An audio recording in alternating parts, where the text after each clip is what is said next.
கிராமத்துல ஒரு மனிதர் ஒரு சின்ன கிணற்றுல விழுந்துடுறாரு.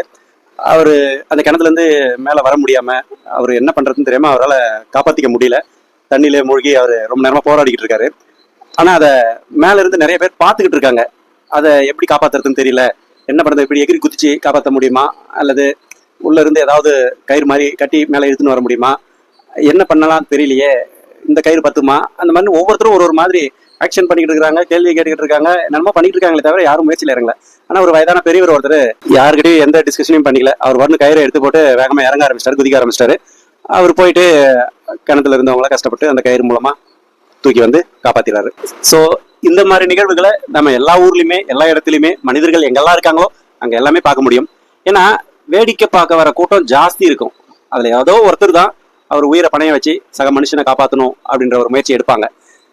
இந்த உதவுற குணம் மனிதர்களுக்கு இயல்பா இருந்தாலுமே, அவங்களால காப்பாற்றக்கூடிய சூழ்நிலை அமைந்தாலுமே, அதற்கான வாய்ப்பு கிடைத்தாலுமே அவங்க அதை செய்ய முன் வர மாட்டாங்க. இந்த மாதிரியான மனநிலையில நாம இருக்கும் பொழுது நமக்கே நம்ம வளர்ச்சிக்கு நம்ம உதவுறதுக்கு தயாரா இருக்க மாட்டோம். ஏன்னா ஒரு மனநிலையே அப்படி பேட்டர்னா செட் ஆகி இருக்கும்போது நம்ம வளர்ச்சிக்கும் அப்படிதான் இருக்கும், மற்றவங்களோட வளர்ச்சிக்கும் உதவ மாட்டோம். உங்களோட மனநிலை எப்படி இருக்குன்னு 2 நிமிடம் செல்ஃப் செக் பண்ணி பாருங்க. உங்க வாழ்க்கையில நல்ல மாற்றத்துக்கான ஆரம்பம் இது. இந்த லிங்க்குள்ள போயிட்டு உங்களுடைய பேரு, தேவைப்பட்டா ஃபோன் நம்பர் கொடுக்கலாம், இல்லைன்னா மெயில் ஐடி மட்டுமே கொடுக்கலாம்.